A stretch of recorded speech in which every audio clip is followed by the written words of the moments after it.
قال النبي صلى الله عليه وسلم قال النبي صلى الله عليه وسلم تركت فيكم أمرين لن تضلوا ما تمسكتم بهما كتاب الله وسنة رسوله আল্লাহ নবী বলেন আমি চলে গেলাম কিন্তু আমার পক্ষ থেকে দুইটা জিনিস তোমাদের মাঝে রেখে গেলাম একটা হলো কোরআন আরেকটা হলো হাদিস আমার এই দুইটা আলো তোমাদের মাঝে রেখে গেলাম এই দুই আলোর অনুসরণ যারা করবে এই দুই জ্ঞানের ফল ঝর্ণা অনুসরণ যারা করবে আমি নবীর গ্যারান্টি আমার ওই উম্মত কখনো সত্য পথ থেকে বিচ্যুত হবে না, কখনো সিরাতে মুস্তাকিমের পথ থেকে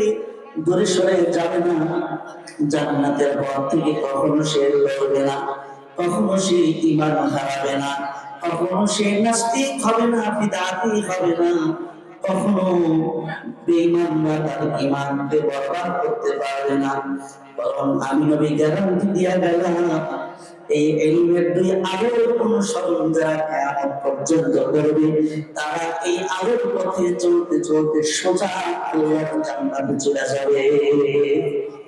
আমার ভাইরা, এই যে ইলমে দ্বীন আল্লাহ নবী আমাদের জন্য রেখে গেলেন, আর এই দুই আলোর অনুসরণ কিয়ামত পর্যন্ত উম্মতদেরকে করার জন্য আদেশ করে গেলেন। এই অনুসরণ এই ইলমের পথে যদি কেউ না চলে, আল্লাহ নবী তার মোকাবেলায় আবার আসল সংকেত দিয়েছেন, তার ব্যাপারে ভবিষ্যৎবাণী করেছেন যে তার গোমরাহি, তার ভ্রষ্টতা অনিবার্য, সে হকের পথে থাকবে না, সে গোমরাহি পথভ্রষ্ট হয়ে যাবে। যে ইলমে দ্বীন আল্লাহ নবী রেখে গেলেন, যার গুরুত্ব এত অপরিসীম, যেটাকে অনুসরণ না করলে হেদায়েতের পথে থাকা সম্ভব না, সঠিক পথে থাকা সম্ভব না, গোমরাহি ভ্রষ্টতা অনিবার্য। আজকে আফসোসের সাথে বলতে পারি আল্লাহ নবীর রেখে যাওয়া সেই ইলমে দ্বীন থেকে আমরা আজ এতটা দিনে সরে গিয়েছি। কোরআন এবং হাদিসের ইলম থেকে, জ্ঞান চর্চা থেকে আমরা মুসলিমরা এতটা দূরে সরে আসি যা আমাদের জ্ঞানের জাহান ইলমে দ্বীন সম্পর্কে আমাদের মূর্খতা, কোরআন হাদিস সম্পর্কে আমাদের অজ্ঞতা এ পর্যায়ে যে পৌঁছেছে যে এই বাংলাদেশের 17 কোটি মুসলমানের মধ্যে এমন লাখো লাখো মুসলমান আছে যারা নিজের জিন্দেগির পবিত্রতা হাসিলের জন্য, ইবাদত বন্দেগীর জন্য, পূর্ব স্বার্থ পবিত্রতা অর্জনের জন্য ওযু গোসলের ফরজ কয়নি এটা অনেকে জানে না। ঠিক কি?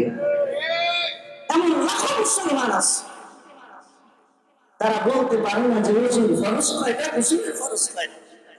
তাবলীগ জামাতে যারা যান, বিভিন্ন প্রত্যন্ত অঞ্চলে যারা দ্বীনের দাওয়াত নিয়ে যান, তারা যখন ফিরে এসে কারগুজারি শোনা, তো তাদের কারগুজারিতে এমন কথা উঠে আসে যে হুজুর জিজ্ঞাসা করেছি যে ভাই গোসলের ফরজ কয়টা, তো এমন জবাব দিয়েছে যে গোসলের ফরজ 3টা। কি কি? গামছা, লুঙ্গি, সাবান। আল্লাহুম্মা সাল্লি আলা মুহাম্মাদিন ওয়া আলা আলি মুহাম্মাদ কামা সাল্লাইতা আলা ইব্রাহিম ওয়া আলা আলি ইব্রাহিম ইন্নাকা হামিদুম মাজিদ।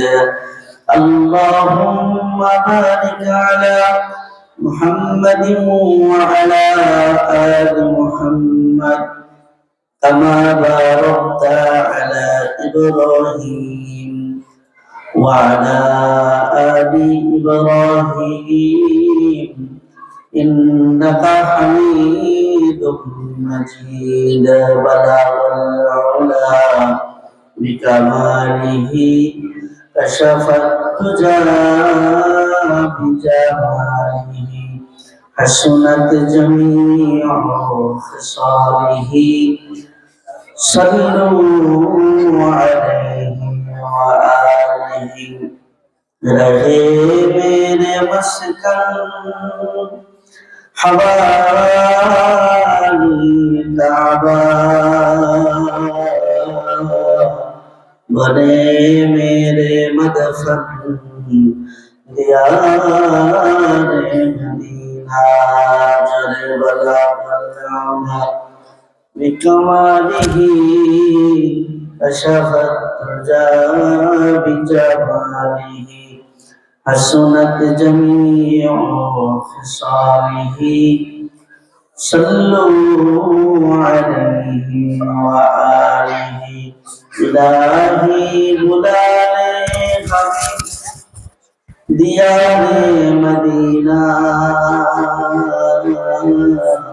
इलाही बना दे हम गुवारे मदीना बला बल्लुला बिकमालिही कशफत तुजा बिजमालिही हसनत जमीउ खिसालिही सल्लु अलैहि व आलिही जबान बोले मोहब्बत शैतान रे जिकिर करी सुबहानाल्लाह अल्हम्दुलिल्लाह ला इलाहा इल्लल्लाह सुबहानाल्लाह अल्हम्दुलिल्लाह ला इलाहा इल्लल्लाह ला इलाहा إلا الله لا إله إلا الله سبحان الله الحمد لله لا إله إلا الله سبحان الله الحمد لله لا إله إلا الله لا إله إلا الله سبحان الله الحمد لله لا إله إلا الله سبحان الله الحمد لله لا إله إلا الله لا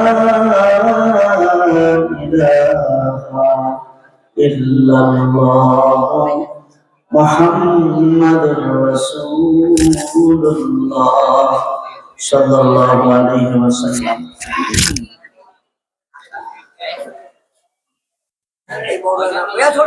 প্রতিষ্ঠান কর্তৃক আয়োজিত হাফেজ ছাত্রদের দৃষ্টান্তবন্দি উপলক্ষে আজকের এই মহতি জলসার মুহতারাম সভাপতি মুআজ্জাজ উলামায়ে কিরাম, আমার সামনে উপস্থিত দিনদার ইমানদার মুসলমান ভাইয়েরা, পর্দার অন্তরালের মা ও বোনেরা, আল্লাহ পাকের শুকর যে মহান মনিব আমাদেরকে দয়া করে মায়া করে বাছাই করে আজকের এই রহমতি বরকতি জান্নাতি নুরানি কোরআনের মজলিসে আসার বসার তৌফিক দান করেছেন। জবান করে মহাব্বতের সাথে সে মালিকের শুকর আদায় করি আলহামদুলিল্লাহ। মুহতারাম হাজিরিন,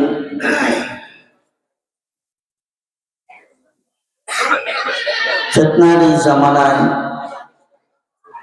মানুষ যখন দিন মুখ দুনিয়ামুখী,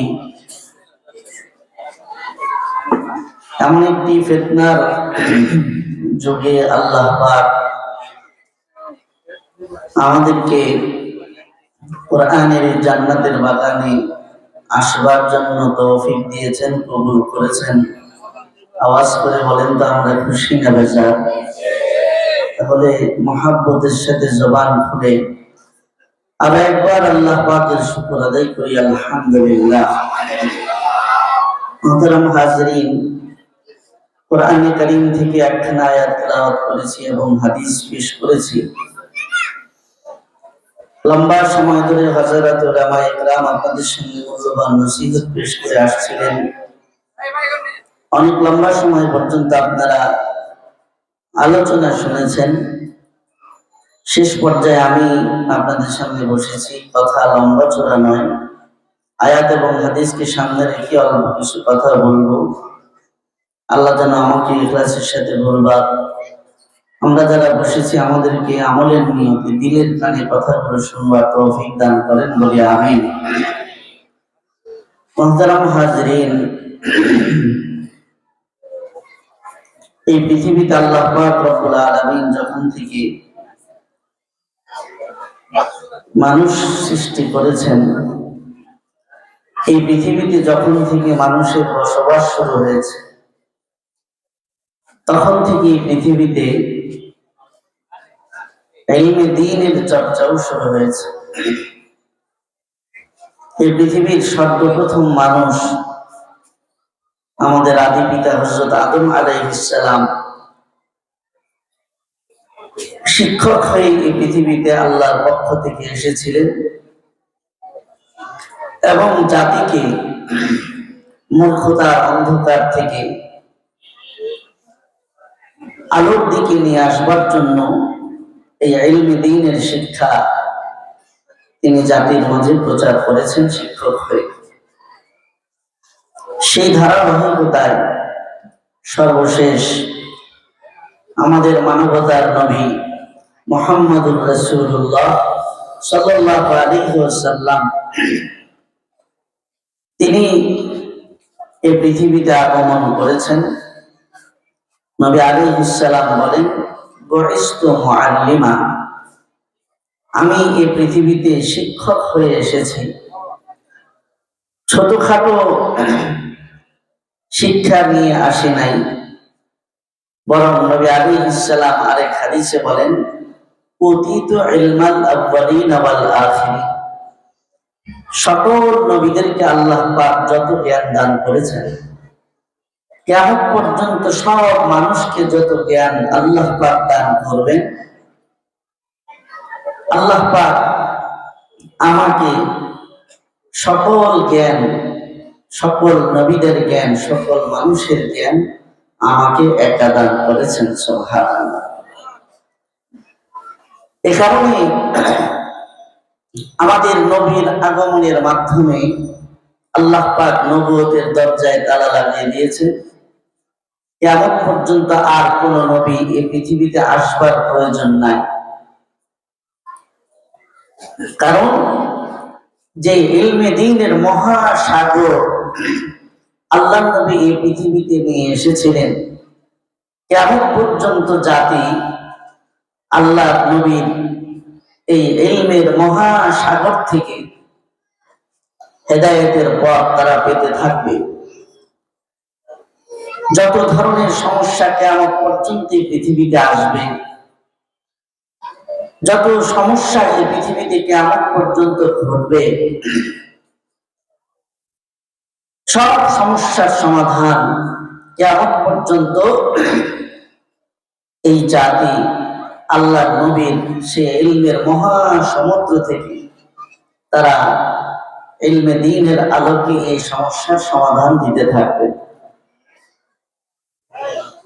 এমন কোন সমস্যা কিয়ামত পর্যন্ত সৃষ্টি হবে না যে সমস্যার সমাধান আল্লাহ নবীর আনিত জ্ঞানের আলোকে, ইলমের আলোকে সমাধান দেওয়া সম্ভব হবে না।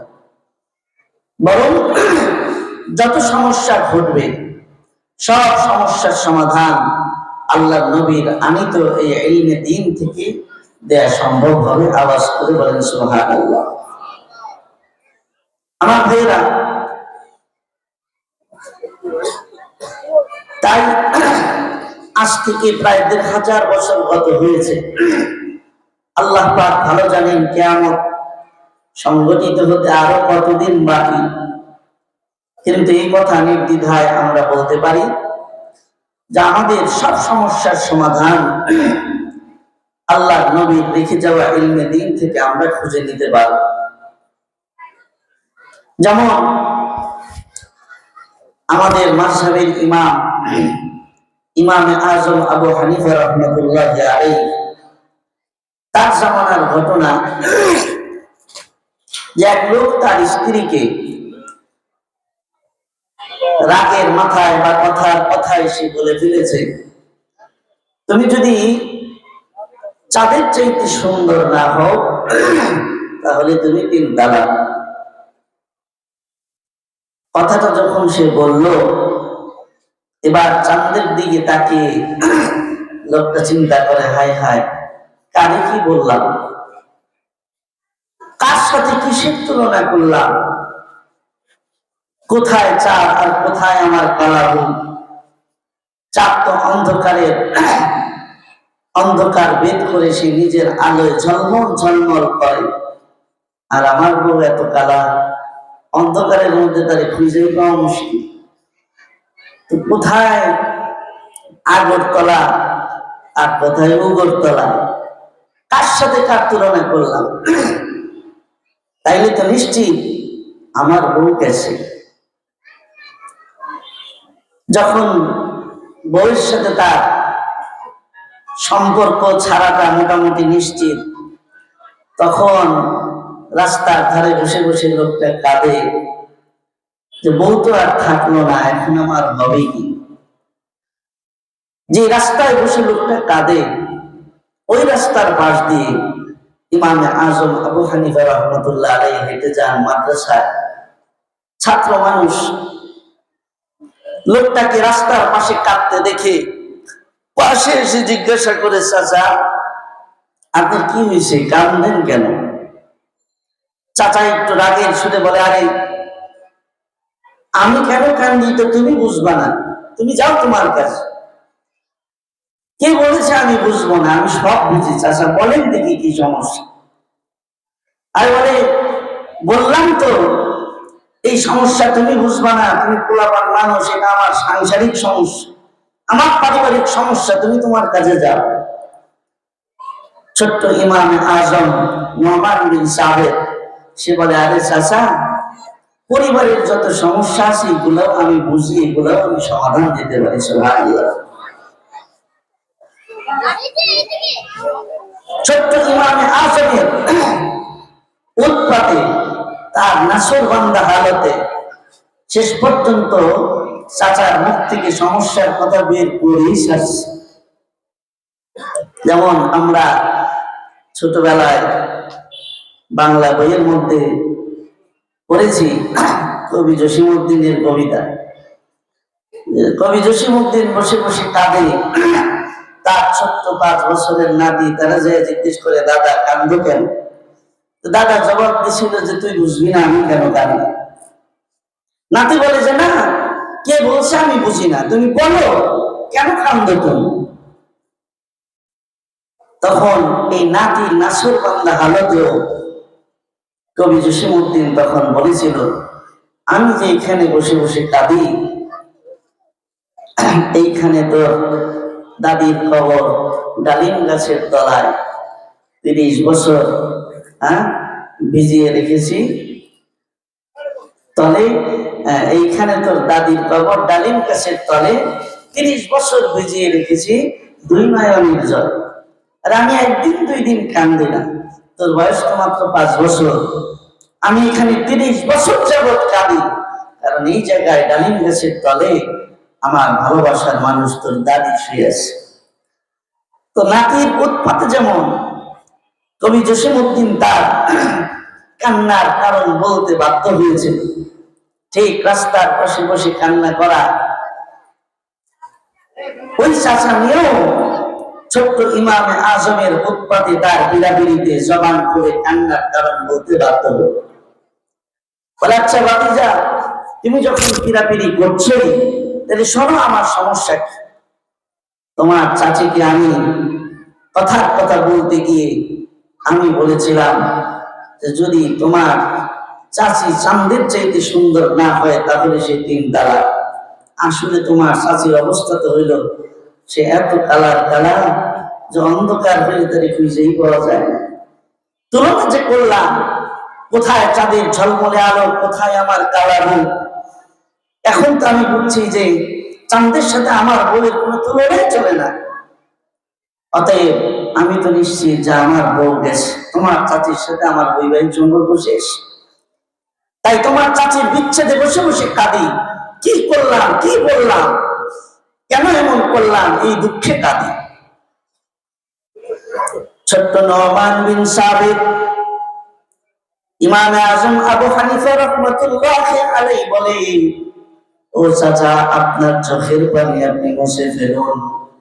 আমি একজন ছোট্ট মানুষ, কিন্তু আমি আল্লাহর জাতের কসম করে বলি, আপনি যারা চাচির সাথে শান্তি সুখে সংসার করেন, আমি কসম করে বলি, আপনি যে কথা বলেছেন আপনার স্ত্রীর সাথে আপনার তালাক হয় নাই, আপনার স্ত্রী এখনো আপনার স্ত্রী হিসেবে বহাল আছে। এ কেমন কথা তুমি বলো? কোথায় চাঁদের, কোথায় আমার পালাবো? তুলনা করলাম, চাঁদের চাইতে যদি সুন্দর না হয় তবে তিন তারা। তোমার চাচি তো কালো, সে আবার চাঁদের চাইতে সুন্দর হয় কি করবে? আমি তো বললাম আমার কথাই নিশ্চিত আপনি ঘরে যায় চাচির সাথে সংসার করেন। ভাই তুমি যে বললা দলিল কি, প্রমাণ কি? ইমামে আজম বলে, ওগো চাচা, আল্লাহর নবী 1000 বছর আগে ইলমের মহাসাগর রেখে গিয়েছেন। ওই ইলমের মহাসাগরে সাঁতরে সাঁতরে ডুব দিয়ে আমি আপনার এই সমস্যার সমাধান বের করেছি। আল্লাহ পাক কোরআনে কারীমের মধ্যে 4 জিনিসের কসম দিয়ে বলেছেন, লাকাদ খালাকাল ইনসানা ফি আহসানি তাকওয়িম। আল্লাহ বলে, অবশ্যই আমি সমস্ত সৃষ্টির চাইতে মানুষকে সবচেয়ে সুন্দর করে সৃষ্টি করেছি। আল্লাহ যখন বলেছেন 4 জিনিসের কসম খেয়ে যে মানুষ সবচেয়ে সুন্দর, আর বাহ্যিক ভাবে দেখতে আপনার বউ কালো হোক আর 4 ধরা হোক, কিন্তু কোরআন কারীমের আলোকে আমি আপনাকে ফতোয়া দিলাম, 4 যতই ভালো হোক, আপনার বই যতই কালো হোক, চাঁদের চাইতেও আপনার বউ সুন্দর, অতএব আপনার স্ত্রী দ্বারা হয়ে গেছে। এভাবে করে কিয়ামত পর্যন্ত যত সমস্যা আসতে থাকবে, আল্লাহর নবীর আনিত এই ইলমে দ্বীনের মহাসাগরে গভীর থেকে গভীরতম সাগরের মধ্যে ডুব দিয়ে দিয়ে সব সমস্যার সমাধান জাতি কিয়ামত পর্যন্ত বের করতে থাকবে। ওই ইলমে দ্বীন আল্লাহর নবী জানিয়ে এসেছিলেন, নবী আজ দুনিয়া থেকে বিদায় হয়ে গেছেন, কিন্তু আল্লাহর নবী তার আমি তো ওই ইলমে দ্বীন এটা তার সঙ্গে করে নিয়ে যান নাই, বরং ইলমের এই মহাসাগরের খাজানা আল্লাহ তাআলা এই দুনিয়ায় আমাদের জন্য রেখে দিয়ে গেছে।